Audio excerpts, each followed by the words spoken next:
पशुओं के संतुलित आहार में हरे चारे का विशेष महत्व है, क्योंकि हरा चारा पशुओं के लिए पोषक तत्वों का एक किफायती स्रोत है।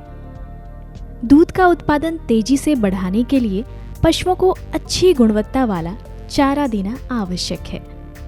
यह तो हम जानते ही हैं कि दुधारू पशुओं पर करीब 60 से 70% खर्च सिर्फ उनकी खुराक पर होता है।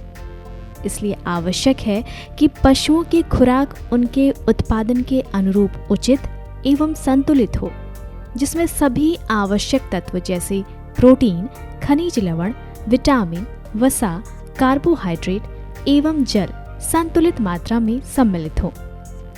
राज्य में लगभग 90% से भी अधिक किसान लघु और सीमांत किसान हैं, या तो भूमिहीन या उनके पास बहुत कम जमीन है, जो मुख्य रूप से सूखे चारे पर निर्भर होते हैं। बिहार एक ऐसा राज्य है जिसका अधिकांश क्षेत्र अनेक नदियों से घिरा है, जिसके कारण लगभग 10 लाख हेक्टेयर जमीन प्रत्येक वर्ष बाढ़ से प्रभावित होता है, जिसमें कोई फसल लेना संभव नहीं है।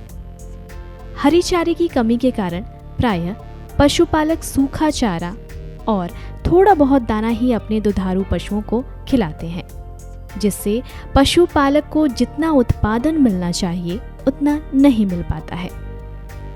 बाढ़ और सुखाड़ जैसी विषम परिस्थिति में यह आवश्यक हो जाता है कि हाइड्रोपोनिक्स तकनीक से हरा चारा उत्पादन किया जाए, जिससे कि हरे चारे के अभाव की समस्या को हल करने में मदद मिल सके। बिहार कृषि विश्वविद्यालय सबौर ने हाइड्रोपोनिक्स तकनीक से हरा चारा उत्पादन कर नई शुरुआत की है। तो आइए सबसे पहले जानते हैं क्या है हाइड्रोपोनिक्स तकनीक। हाइड्रोपोनिक्स तकनीक का मतलब यह है कि पौधों को बिना मिट्टी के यानी जल संवर्धन विधि द्वारा उगाया जाना। इस तकनीक में मिट्टी का बिना प्रयोग किए आधुनिक तरीके से खेती की जाती है।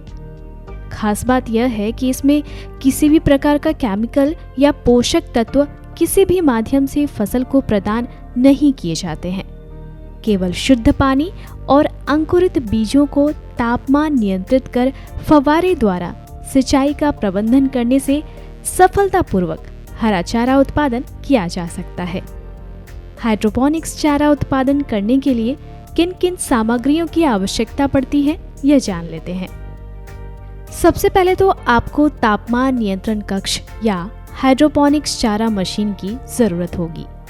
फिर स्वस्थ बीजों का चयन, प्लास्टिक ड्रम या बाल्टी, जूट का बोरा, प्लास्टिक मग, हाथों की दस्ताने, वजन संतुलन, सिंचाई या सफाई के लिए शुद्ध पानी, सर्फ या वॉशिंग पाउडर और साफ सफाई के लिए कपड़ा।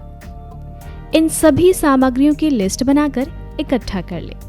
अब बारी आती है हाइड्रोपोनिक्स तकनीक द्वारा चारा उत्पादन करने की विधि की। दरअसल हाइड्रोपोनिक्स तकनीक द्वारा चारा उत्पादन की 2 विधियां हैं। एक तो तापमान नियंत्रण कक्ष में हरा चारा उत्पादन और दूसरा खुले वातावरण में हाइड्रोपोनिक्स चारा उत्पादन। किसान भाइयों, इस भाग में हम आपको जानकारी देंगे तापमान नियंत्रण कक्ष में हरा चारा उत्पादन के बारे में। इस विधि में सबसे पहले हमें बीजों का चयन करना होता है, जिसके लिए यह ध्यान रखना आवश्यक है कि चयनित बीज पूर्ण रूप से स्वस्थ होने चाहिए। कटे या सड़े या मिलावटी बीज बिल्कुल नहीं होने चाहिए। फिर चयनित फसलों के बीज की सफाई अति आवश्यक है। बीज की सफाई इस प्रकार करें कि इसमें उपस्थित मिट्टी, पत्थर और खराब बीज अलग हो जाएं। इसके बाद चयनित साफ किए गए बीजों को साफ पानी में क्षमता के आकार के प्लास्टिक ड्रम या बाल्टी में भिगोकर इस प्रकार रखते हैं कि बीज पूरी तरह से पानी में डूबे रहे। आमतौर पर मक्का के बीज को लगभग 12 घंटे तक और अन्य फसलों के बीज को लगभग 8 घंटे तक भिगोकर रखा जाता है। फिर पानी में भीगे हुए बीजों को जूट के बोरों में भरकर सामान्य तापक्रम पर हवादार स्थान पर रख दिया जाता है।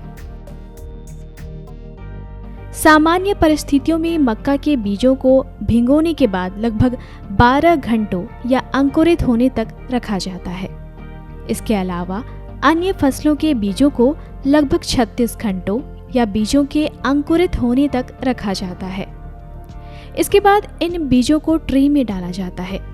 इसके लिए मक्का का 1.25 किलोग्राम और अन्य बीजों का 800 ग्राम प्रति ट्रे के हिसाब से सामान्य रूप में इस तरह फैला दिया जाता है कि फिर ट्रे को तापमान नियंत्रण कक्ष के अंदर बने हुए बहुमंजिला संरचना पर रख दें। इसमें यह ध्यान रहना चाहिए कि नियंत्रण कक्ष के अंदर तापमान और आर्द्रता पौधों की वृद्धि के अनुरूप ही हो। अब बारी आती है सिंचाई की। हाइड्रोपोनिक्स चारा मशीन या तापमान नियंत्रण कक्ष के अंदर नियमित रूप से सिंचाई करने की सलाह दी जाती है। इसके लिए स्वचालित स्प्रिंकलर सिस्टम प्रत्येक लाइन में लगी हुई ट्रे के ऊपरी भाग में लगे होते हैं, जो कक्ष की बाहर की ओर पानी की टंकी में जुड़े होते हैं। आमतौर पर 3 घंटे के अंतराल पर 30 से 35 सेकंड तक प्रतिदिन सिंचाई की जानी चाहिए, जिससे पौधों की वृद्धि लगातार होती रहे। नियंत्रण कक्ष के अंदर नियमित रूप से सिंचाई करते रहने से ट्रे मशीन में फीडिंग कम करने से लगभग 8 से 10 दिनों के बाद फसल को ट्रे के साथ हार्वेस्ट कर लिया जाता है। इस अवधि तक मक्का के लगभग 30 से 35 सेंटीमीटर और अन्य फसल की ऊंचाई लगभग 25 से 30 सेंटीमीटर की हो जाती है। सामान्य परिस्थितियों में इस पद्धति को 1.25 किलोग्राम मक्का के अंकुरित बीजों से लगभग 7.5 से 9.5 किलोग्राम हरा चारा और अन्य फसलों के 800 ग्राम बीज से लगभग 6 से 7.5 किलोग्राम हरा चारा आसानी से प्राप्त किया जा सकता है। इस तकनीक से लगभग 50 से 60 वर्ग मीटर क्षेत्रफल में 6 से 8 पशुओं का हरा चारा प्रतिदिन उत्पादन किया जा सकता है। तो किसान भाइयों, इस प्रकार आप हरा चारा उत्पादन कर कम भूमि, कम समय, कम श्रम, कम पानी और वर्ष भर हरा चारा अपनी ज़रूरत या पूंजी के आधार पर किसी भी मौसम में उत्पादन कर सकते हैं।